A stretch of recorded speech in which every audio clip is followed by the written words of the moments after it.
get the details of that too. Plenty to come in the next 60 minutes or so. I want to, though, come back to your calls on this issue of this EWS1 form and the difficulties that you're having in selling your flat or trying to buy a flat because of the issues around cladding. We've had so many calls, and they're incredible. Maria is in Woolwich. Hi, Maria. Hi. Hi. I just wanted to tell you about my story. Yeah.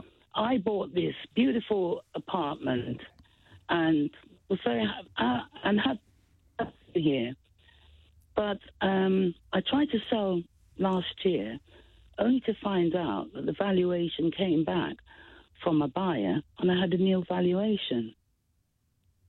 Can't be sold. I am already in my 60s, thinking, well, I'm going to sell up, I'm going to make some decisions and move on. Yeah. I can't do anything. Yeah. I need this form, EWS1, and my life's on hold. How much is it? Do you mind me asking how much the flat's valued at or was worth? The flat was valued, I put it on the market for $370,000. Yeah. And do you have a mortgage on that? I do, which is coming to an end. Yeah. So you need that money is for the rest of your life. I mean, that can help. It's for the rest of my life, and also to pay off the mortgage. Yeah. My mortgage term is coming to an end because I had part interest, part repayment, and now I will have to negotiate with the building society for an extension of my mortgage because I can't pay them back the money. I'd intended to sell this apartment and pay them back last year. So what have you done in the intervening time to try and right this? Well, we've formed an organisation, a residents' association we're setting up. There are 418 flats on this estate. It overlooks the Thames. It's a very beautiful place. Yeah. And I had no idea that I would have bought something which is a major investment only to find out that it's worth nothing and I'm stuck. Yeah. My level of anxiety is huge. Oh, I bet. It has caused me sleepless night. It's just stressful. Where is the intervention that obviously clearly needs to happen here, but from government? Where is the intervention best targeted? Is it to tell the banks, listen, come on, these are clearly not worth less. You need to start helping people out and start handing out some money, or at least start to lend people money. I agree that the bank needs to get involved because at the end of the day, they were also part of they were the lenders in the beginning, so they would have conducted their own survey. And the bank, I can't get another mortgage. I can't change my mortgage lender, and my mortgage is coming to an end. I can't go to somebody else and say I need to borrow X amount of money because it won't happen. No. Nobody's lending. 2 buyers have walked away last year, and it was only then that I became aware of this problem. I had no idea before. We are paying for the wake and watch £5,000 each per annum, 24 hour. I don't understand. I don't understand how somebody sitting awake in the building for 24 hours a day is better on a point of insurance than a fire alarm system. I don't understand. We are trying to get a fire alarm system, but the quotes are $250,000. Enormous amount of money. And the owner of the building is where in all of this? There are 2 owners. There's Blackfen, there's E&M, but they're not really saying this to us. We're not in a... Oh, Mario, we seem to have lost you. Oh, we've lost the line to Mario. But, listen, I just cannot get over how arcane this has become. We've got you back, Mario, I think. We've managed to get the line back to you. Sorry about that. Yes, I just can't understand why the government is sitting on the fence. They allowed this to happen.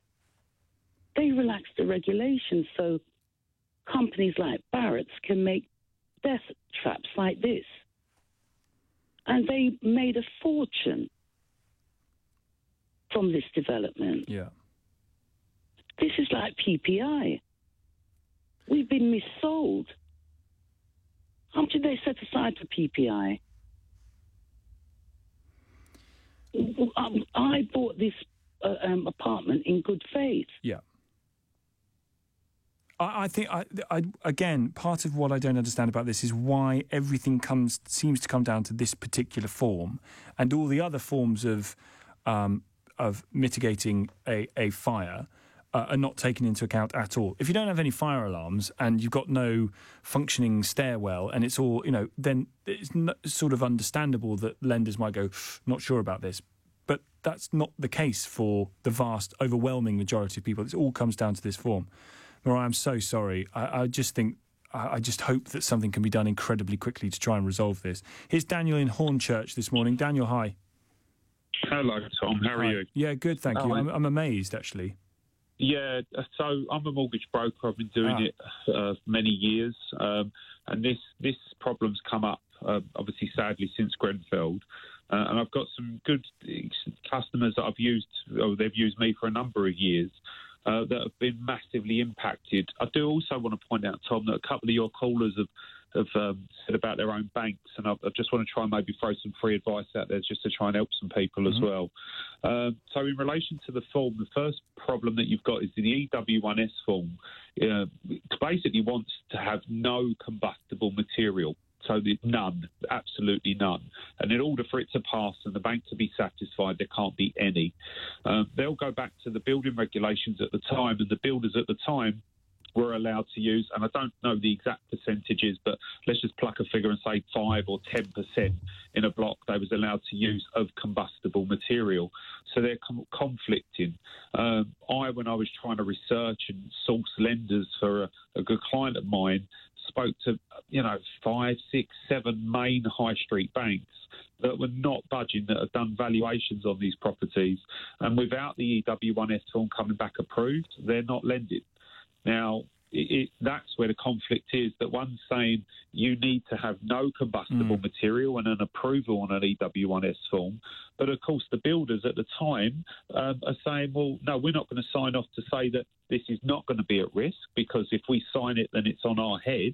Yeah. And we complied with the building regulations at the time we built it, which allowed us to use some. But don't they have insurance against them making the wrong call? They must have insurance that says, well, if you got this wrong and you said there was a risk, or there wasn't a risk when there actually was, then you're insured against that. 100%, but of course, would you sign your name on the paperwork of a building that potentially has some combustible material or cladding on that building, saying no, I'm confident that nothing's going to happen with this? Because you're right, there will be insurance, but the premiums for that company, they're a profit organisation, they're going to have to pay that, and they won't sign that off. So that's why there needs to be no combustible material. So I'll ask again, Daniel. I'll ask again to you, as I asked the caller earlier. Where, if the intervention that is clearly needed to sort this mess out, where 100%. Is it best targeted first? It's not the banks, because I worked for a high street bank for 10 years. The bank is basically there when they do the valuations, and I do feel for people that they're saying that the banks are saying that the property's fine, and this lays on to the second point. They've had a valuation, so therefore the bank are satisfied. All the bank are doing, they have a criteria for their own property list. So some banks will like some site for properties, other banks will run a mile from them. But that's not saying that the property is suitable. That is saying the property is suitable for the bank. Yeah.